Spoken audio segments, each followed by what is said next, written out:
My friend, there are many paths you can walk in this life. Some lead to peace, others to chaos. But in my years of training in the temple, in the mountains, and in the marketplace of the world, I have learned a truth so simple and yet so powerful that it can change the course of your life. 4 things decide your future, not luck, not the opinion of others, not even the storms of the world. 4 things: your mouth, your mood, your money, and your mind. If your mouth speaks carelessly, you will create enemies where you could have built allies. If your mood is uncontrolled, you will burn bridges in moments of anger that took years to build. If your money is unmanaged, you will live in a prison of debt, no matter how much you earn. And if your mind is undisciplined, even in a peaceful place, you will carry chaos inside you. These 4 are like gates to your inner temple. When they are open to every impulse, trouble walks in freely. But when you guard them, when you choose your words, steady your emotions, guide your resources, and train your thoughts, you hold the keys to your own destiny. Look at the ones we remember across centuries. Einstein, who spoke with humility even as he reshaped our understanding of the universe. Maria Curie, who mastered her emotions in the face of countless failures. Tesla, whose vision reached beyond his resources and whose struggles remind us what happens when money is left unguided. Hawking, whose body was bound, but whose mind traveled farther than most could imagine. You, too, carry the power they carried. But power without control is like a sword in the hands of a child. It cuts without purpose. Control does not imprison you, it frees you. So, listen closely. In the next moments, we will walk together through each of these 4 controls. And when we finish, you will know not just how to survive, but how to live with precision, with peace, and with purpose. We have all been here. My friend, you speak without thinking, and the words hang in the air like arrows you wish you could pull back. The look in the other person's eyes tells you the damage is done. Or you wake up one morning already irritated. A small comment from someone you love becomes a spark, and suddenly your mood has turned a simple moment into a storm. You work hard, but somehow your money keeps slipping through your fingers. A little here, a little there, and the dream you were saving for moves further away. And then there is the mind, the quiet battlefield no one else sees. You are sitting at your desk, but you are not here. You are replaying mistakes. You are imagining problems that have not yet come. The world outside may be calm, but inside, the noise never stops. These are not rare moments. They are common. And that is the problem. Most people live their entire lives believing this is normal to regret their words, to be ruled by emotions, to feel crushed by money, to be exhausted by their own thoughts. But normal does not mean necessary. In the temple, we are taught small leaks sink great ships. It is not the great disaster that ruins most lives. It is the daily loss of control. The small leaks in these 4 areas. A careless sentence destroys a friendship. A bad mood poisons an entire day. An impulsive purchase delays your future for months. A single negative thought repeats until it becomes your belief. And here is the truth. Without control, your energy scatters. You wake up tired. You move without direction. You end the day wondering where the time and your peace has gone. But when you take control of your mouth, your mood, your money, and your mind, life stops feeling like a constant reaction. It becomes deliberate. Even the greatest minds were not spared life's pressures. They faced criticism, failure, and uncertainty, but they did not surrender their inner controls to the chaos. They mastered them. That mastery did not make them untouchable, it made them unshakable. So, I ask you, how many days have you lost to words you regret? Moods you could not master? Money you could not manage? Or thoughts you could not quiet? You may not control the world, but you can control these 4 gates. And when you do, the world will have far less control over you. In Shaolin, we have a simple teaching: control the small before it becomes great. It is easy to see the mountain, but miss the pebble in your shoe. And yet it is the pebble that will slow your journey long before the mountain ever does. Your mouth, your mood, your money, if your mind, these are the small things that grow to decide everything. They are the gates to your life. Leave them open to every passing impulse. And you invite chaos to walk in and make itself at home. Guard them, and you decide what enters and what stays out. This is why, in our training, we repeat simple movements thousands of times. Not because the movement is complicated, but because life will always test you when you are tired, distracted, or under pressure. If you cannot control the small movement when it is easy, you will not control it when it is hard. The world remembers these people for their genius. But look deeper. What made their genius possible was discipline. A guarded mouth, a steady mood, a conscious use of resources, a mind trained to focus beyond distraction. My friend, the Shaolin principle is not to fight every battle. It is to choose the battles worth fighting. And most of the battles are within every day. The 4 gates are tested. Someone will provoke your words. Something will shake your mood. Temptation will call to your money. Noise will press into your mind. Control is not a single act. It is a daily guarding. And the one who guards well, lives well. Master the gates, and the storms outside will find no way in. My friend, the first of the 4 gates is your mouth. And to understand why it must be guarded, you must first see what your words truly are. Your words are seeds.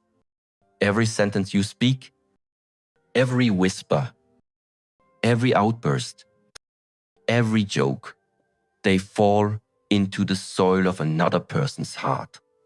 And like all seeds, they grow according to their nature. A seed of kindness will root itself deep and rise as trust. A seed of bitterness will spread thorns, wounding whoever comes near. Once a seed is planted, you cannot call it back. You cannot dig into someone's memory and pull it out without leaving a scar. Think of Einstein.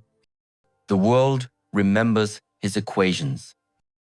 But what kept those equations alive was his ability to speak them simply. He did not use his words to impress, he used them to illuminate. He understood that if your speech serves your ego, it dies with you. But if your speech serves others, it lives far beyond you. A child who hears, "I believe in you," may carry those words for a lifetime, calling on them in moments of doubt. But a child who hears, "You'll never succeed," may also carry them for a lifetime as a shadow they cannot escape. This is the weight of your speech. The mouth is a tool that can build a bridge or burn it. Once you release a word, it spreads. You may forget it, but the person who received it does not. It weaves into their thinking, influences their choices, shapes how they see you and themselves. Words bypass the surface and go straight to the heart, where they grow silently until the harvest comes. For good or for harm. This is why, in the temple, we say, "Speak only what you wish to see grow. If you plant peace, you will see peace. If you plant poison, you will taste it yourself." You may think you are speaking only for the moment, but your words live longer than you do. A wise person does not speak to be heard. They speak to make a difference.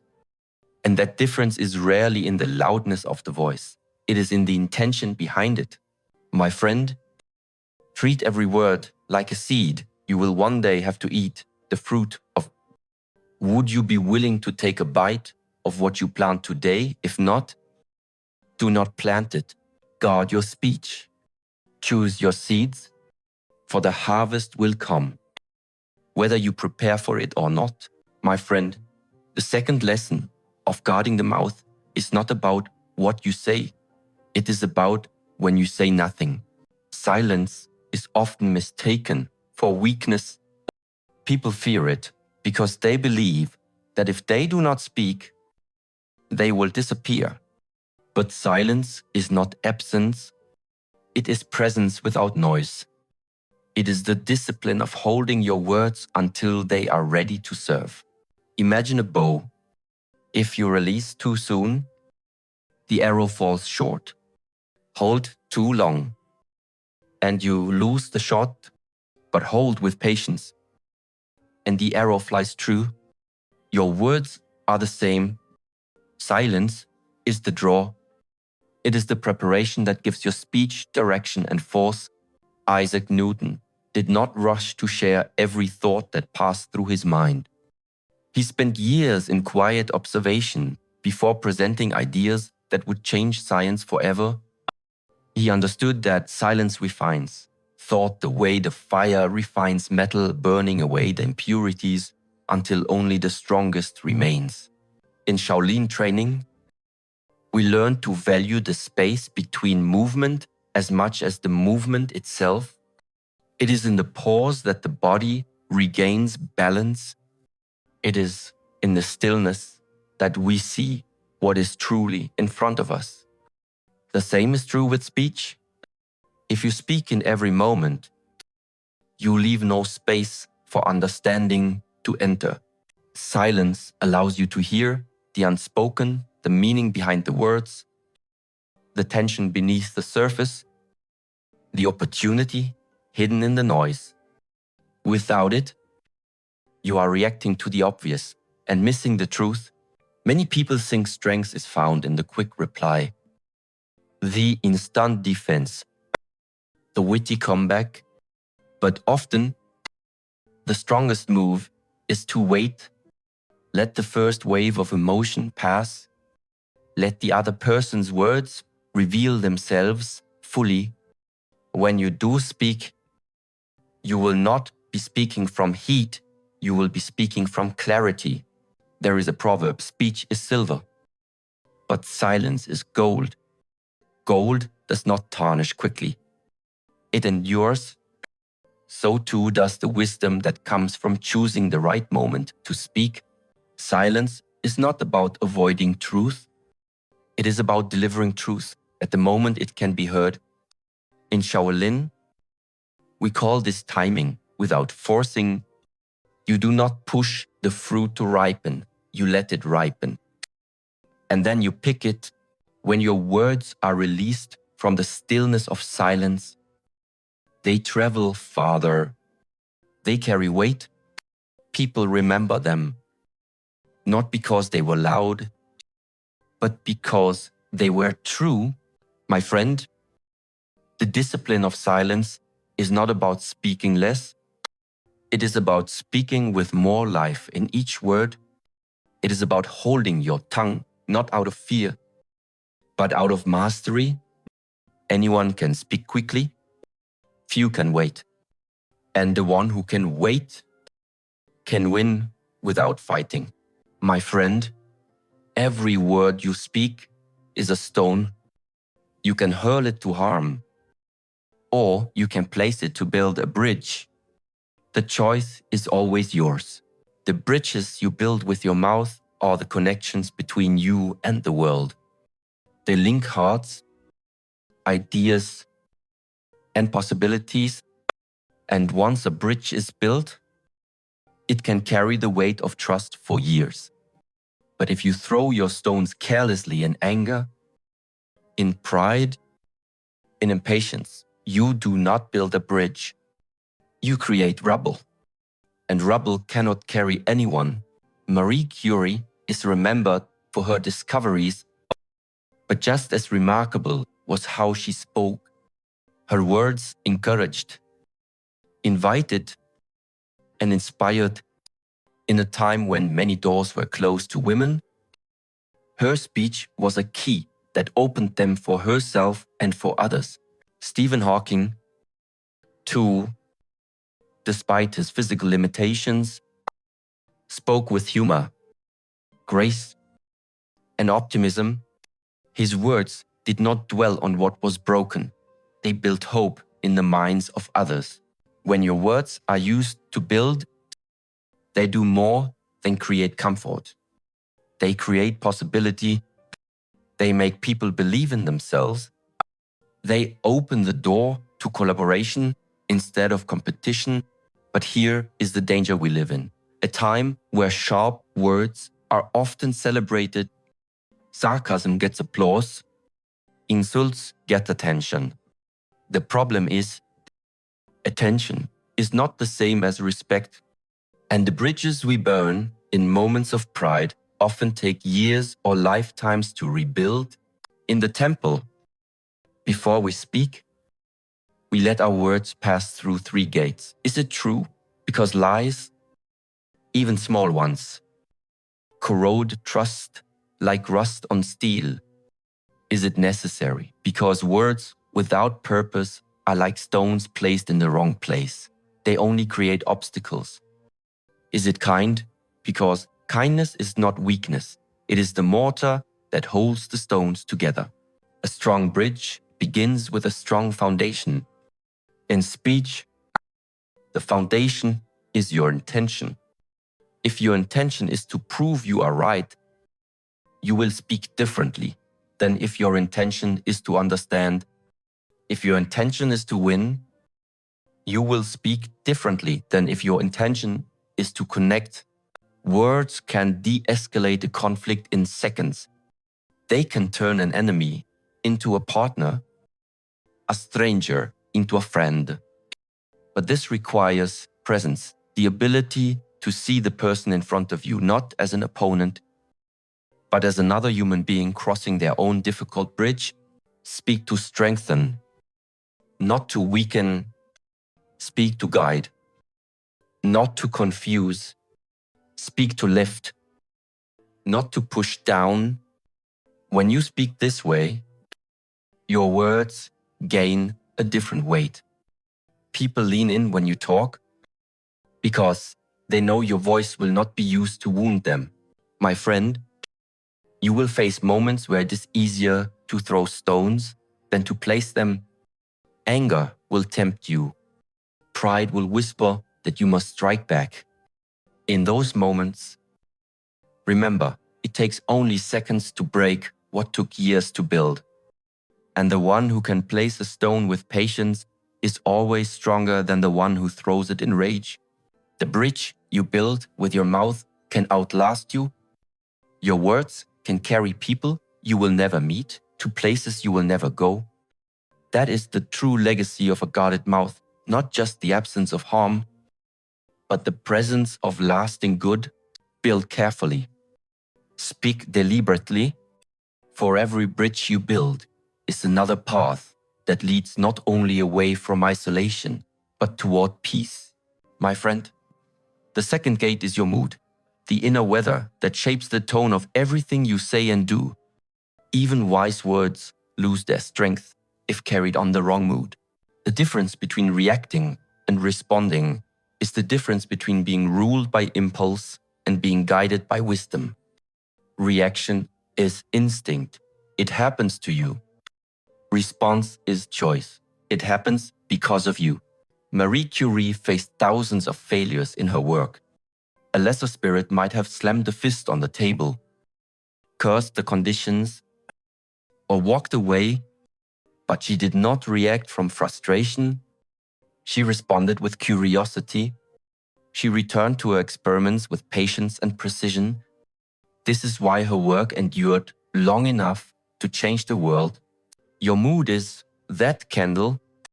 A careless reaction is the wind that snuffs it out. A measured response is the shield you place around it. In Shaolin, we train not only the body, but the space between stimulus and action. This space is your point of power. It is the gap where you decide whether you will be master of the moment or its prisoner. The next time something provokes you, a harsh word, a small insult, an unexpected setback pause, feel the impulse rise. Let it pass like a wave rolling toward the shore.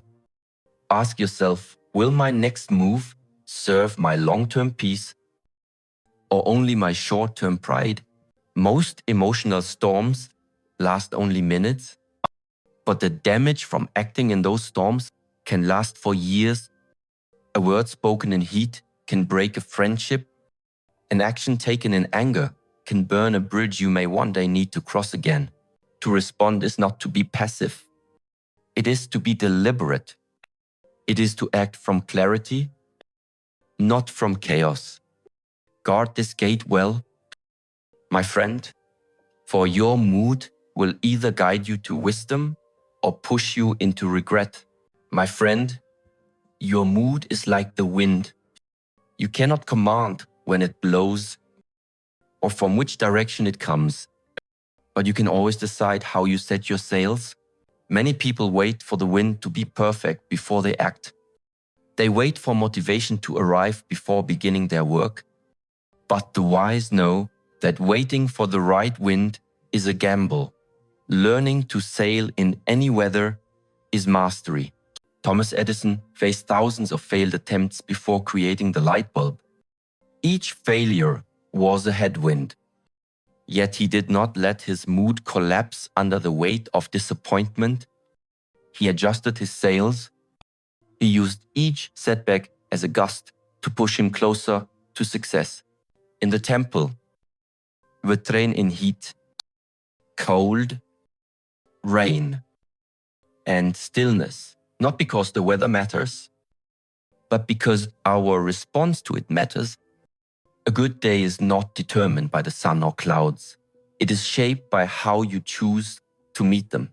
Your emotions can be like a sudden gale, powerful enough to knock you off course, or like a steady breeze, carrying you effortlessly toward your goal.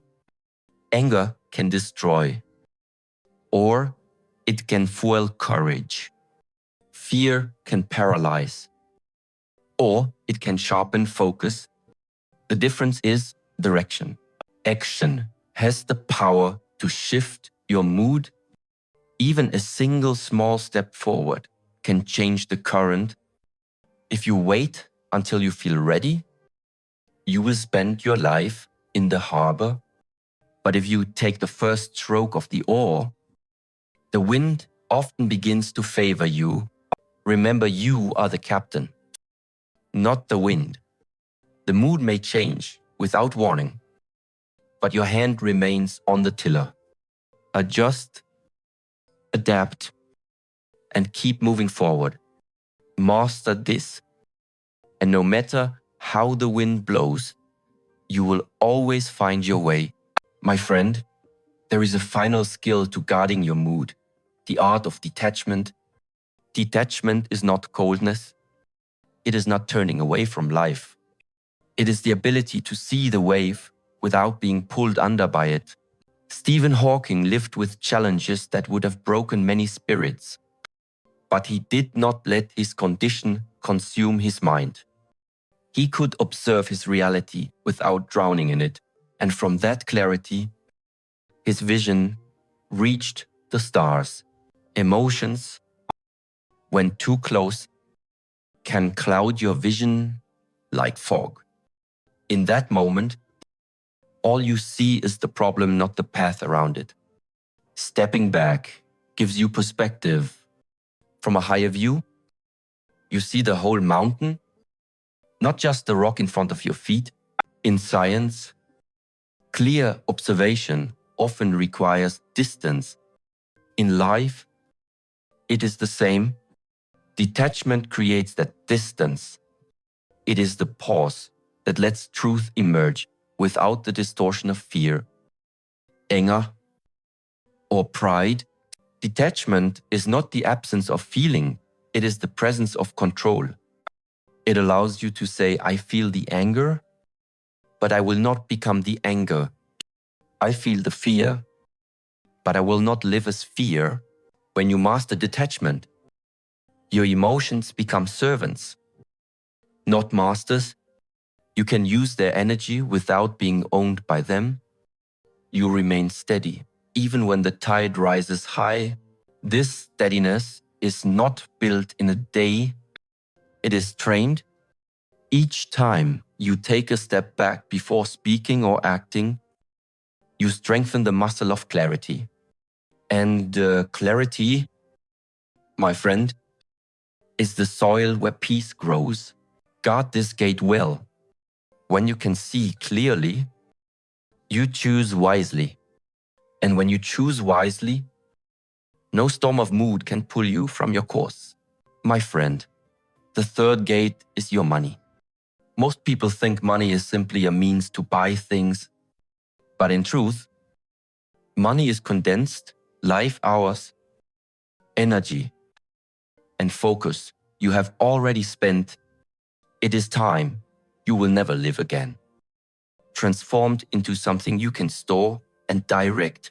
And like any form of energy, money will either be your servant or your master. Without guidance, it flows wherever the terrain leads, it often downhill. Toward waste, Nikola Tesla was a man of unmatched vision. His mind produced ideas that could have reshaped the modern world even more than they already did. But his lack of financial discipline meant his inventions were often underfunded, abandoned, or stolen. Genius without financial stability is like a great river without banks, powerful, but uncontrolled. In Shaolin, we learn that emotion without discipline becomes chaos. The same is true for money. If every financial choice is tied to your feelings in the moment, excitement, fear, the boredom, you are building your future on shifting sand. Fear will make you hoard, turning you into a prisoner of imagined disasters. Impulse will make you spend recklessly, chasing fleeting comfort. Greed will blind you, pulling you into traps disguised as opportunities. This is why the pause matters. The same pause you use to respond instead of react in a conversation, you must also use before you spend, invest, or commit financially. That pause is the gatekeeper to your stability. Every coin you spend is a vote for the future you are building. If your spending has no direction, you are casting votes for a future you did not choose. Purposeful spending is intentional. It aligns each purchase with your values, your goals, and your vision. This is how great missions succeed. Whether in space exploration or medical breakthroughs, resources are assigned with precision. No great journey leaves spending to chance. Impulse spending is seductive because it offers instant comfort, but comfort without direction is like sugar to the body, pleasant for a moment, harmful over time. Tesla dreamed of wireless energy for the world, but without channeling his financial resources with the same brilliance he applied to his experiments, his vision often stalled. Passion must be matched with planning, or it burns out before reaching its destination. When you stop buying to escape your emotions and start buying to empower your purpose, money becomes a tool for freedom. You are no longer a consumer at the mercy of desire. You are an architect designing the life you want to live. In science, no great discovery happens without preparation. Galileo did not risk everything on one observation. He returned night after night, building layers of evidence. Your savings are that preparation. They are your protection against life's unpredictability. Without savings, every setback becomes a crisis. With savings, every crisis becomes a challenge you are ready to face. Saving is not hoarding. It is building a foundation strong enough to support risk-taking. In Shaolin, before we attempt a new form, we strengthen the body to carry it. The same applies here. Before you take financial leaps, build the muscle of stability. Most people underestimate the power of small, consistent action. One handful of rice means little, but a jar filled one handful at a time can feed a family through the winter. Emergencies will come. Opportunities will appear unexpectedly. Your preparation will decide whether you can meet them with open hands or empty pockets. Saving requires patience, and patience is a form of strength. It teaches you to value the future as much as the present. To resist the pull of instant gratification in favor of lasting achievement, guard this gate with care. Direct your money with intention. Spend with purpose. Save with patience. Let every financial choice you make be a step toward the life you choose, not the life that happens by accident. For when money serves your mission, it becomes more than currency. It becomes freedom. My friend, the fourth gate is your mind. If the mouth is the messenger, the mood, the current, and money, the fuel, then your mind is the command center. It decides your direction, sets your limits, and determines what you notice and what you miss. But the mind is like a garden. Whatever you allow in will grow. If you let in weeds, do not be surprised when they overtake the flowers. In our time, the greatest threat to the mind is not ignorance. It is noise. Noise comes from everywhere. The constant drip of gossip, the flashing lure of social media, the endless stream of half-true headlines. Like light pollution hiding the stars, mental noise blocks the view of your own clarity. The most brilliant ideas in history, Einstein's theories, Curie's discovery, Tesla's visions, Hawking's insights were not born in chaos. They emerged from moments of deep stillness and sustained focus. Guarding your mind means choosing what you let inside. This is not isolation from people, it is isolation from distractions that weaken your focus. A mind scattered in 1,000 directions has no strength left for what truly matters. Ask yourself, who and what is feeding my thoughts each day? Are they planting seeds of strength or seeds of doubt? If you do not control the intake, the output will control itself. and rarely for the better. Your mind is a living system. It becomes what you feed it. Just as your body cannot thrive on empty calories, your mind cannot thrive on empty information.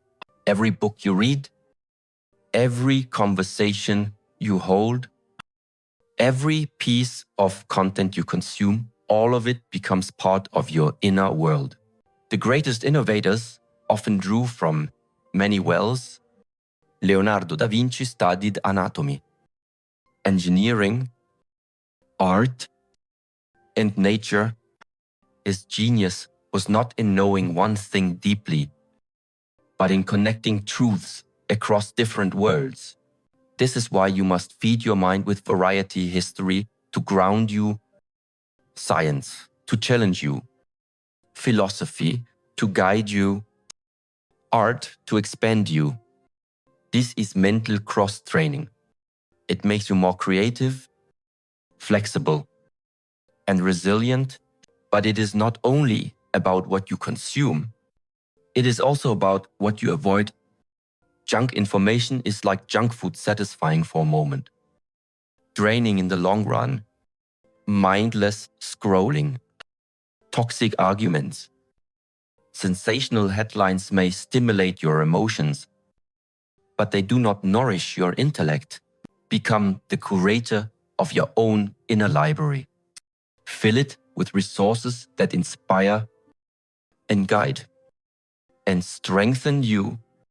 In time, your thoughts will rise to the level of what you feed them. And when your thoughts rise, so will your life. A strong mind is not a gift, it is a discipline. Just as muscles weaken without exercise, the mind loses sharpness without regular training. Albert Einstein trained his mind daily through problem solving and imagination, turning abstract ideas into revolutionary concepts. He once said, "Intellectual growth should commence at birth and cease only at death." Training the mind begins with focus. In our modern age, distractions are the enemy of depth. Every notification, every urge to check the phone, every passing temptation to multitask is a pull away from mastery. Choose a practice that forces your mind into stillness and attention. Meditation, journaling, learning a new skill. Do it daily. When you challenge the mind, you expand it. When you reflect on your actions, you sharpen it.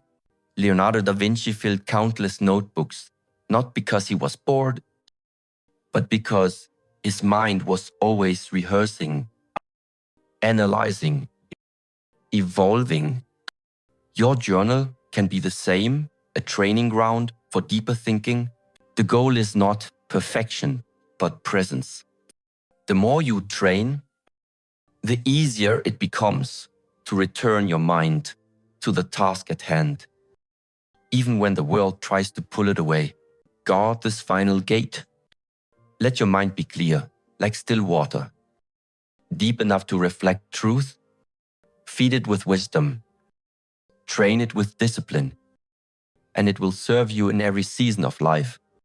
For the one who masters their thoughts, masters their world,